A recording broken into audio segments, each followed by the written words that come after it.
So what's going on, guys? We're bringing up a video where I talk about all the interesting things to me in the world of technology. And I got a couple interesting messages this morning on the channel. I wanted to read the first one. It's pretty nice. It's from Fernando Pina, and he goes, "Dude, holy shit. Fucking brutal video, man." Excuse the language. I'm saying that. He goes, "Makes me want to talk shit to Apple fanboys, Android haters, and go buy a Chromecast. Keep making videos, man."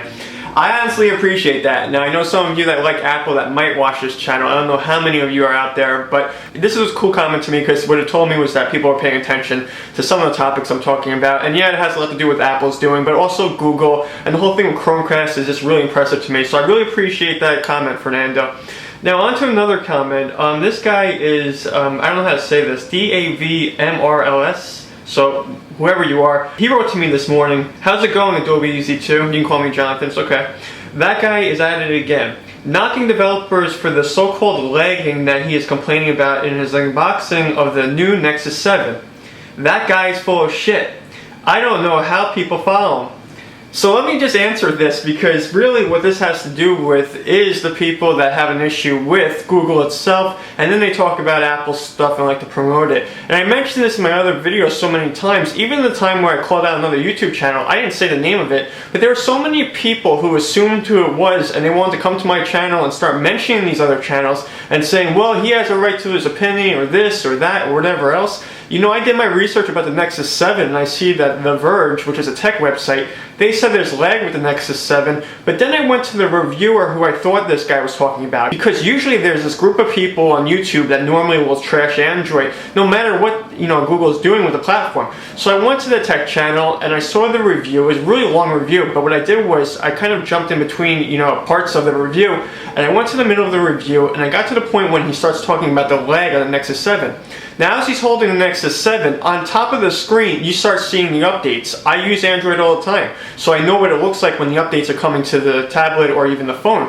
So when he's complaining about lag in the browser, he doesn't even realize he's getting the updates, and that could be causing the lag when he's using the tablet. Now, some of you might not think that's a big deal, but then you continue further into his review, which I jumped towards the end of the video, and he starts talking about why he's not being promoted in Google Plus, and that Google has a problem with him because he's been criticizing them and calling them out for things they're not doing right. It's such a warped point of view that I'm familiar with the channel that is doing this. I told you guys, this guy is known for trashing Google, especially when he's talking about things that he has no experience with. And if you're going to complain about Android and say it's laggy, you might want to do some benchmark testing. I said this before, and you might want to check that the updates are not coming through on your tablet when you're trashing it. Seriously, I do have an issue with people like this because they're foolish. If we didn't know he was getting updates to his tablet, then everybody would just say, okay, he's just giving his opinion.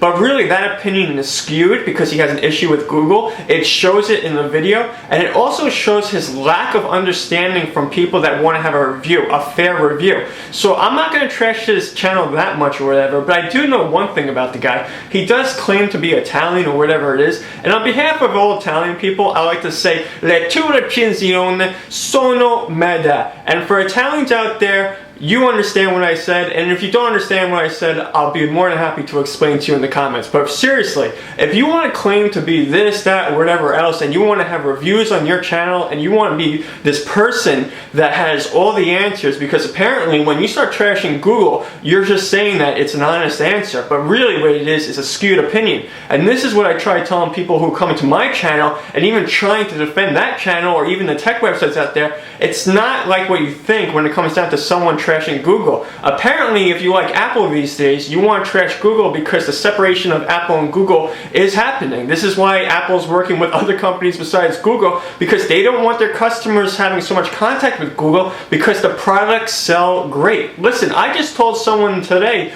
that the Chromecast is an awesome product, and they were talking to me about Apple TV, and the person's a fan of Apple. But guess what? Now they're interested in buying Chromecast. It's not because I have these amazing points of views about the product. The product speaks for itself. So if you hear people trashing Google, it could be for so many reasons, but maybe not the reason they're actually, you know, talking about. So that's why I wanted to respond to this comment. And for the person that left that comment to me, I appreciate it, because what I did was I went right to the reviewers who I thought would be trashing the Nexus 7. I don't believe the Nexus 7 is laggy, and even there was frame rate issues in the browser. Did you ever think that the application itself, Chrome, might have an issue working with the Nexus 7? Whatever it is, It has a lot more to do than just Android or even Google themselves. There's so many things that work in a hand. You cannot just grab a tablet and start getting updates and then complaining about the lag. So let's just get the facts straight about this. And I don't trust people who are continuously trashing Google, because really, if you're going to trash Google so much, get off of YouTube and stop making money off of them. That's what it comes down to. And some of these people who want to comment on my channel, I understand that you support my other channels like the tutorials, and now you support my tech videos. Whatever it is, I appreciate it. But I'm not going to create videos on YouTube and lie about these people, not telling the truth. I have to say what I'm actually thinking about it, because people are recognizing it for themselves. So if people are writing to me, which this guy wasn't the only person to write to me about this kind of stuff, other people are noticing this, and it's obvious to people who are familiar with the platform itself, and it is an issue. You can go ahead and create a video and say that you like Android or you like iOS, that's fine. But when you start talking about the platform itself and just lying about it, you should be called out for it, and you should have to admit when you make a mistake. Show some benchmark testing, and no, that's not playing Angry Birds or some other kind of game. Actually show what's going on with the processes, the GPU, everything. Show us what's happening with the tablet if you want to say the platform is laggy on that device. And that's my opinion. You guys can tell me what you think. I hope you guys enjoyed this video. Of course, if you liked it, give it a thumbs up. And for the people commenting on these videos, I appreciate the feedback and all you have to say about it. I'll see you guys later. Cheers.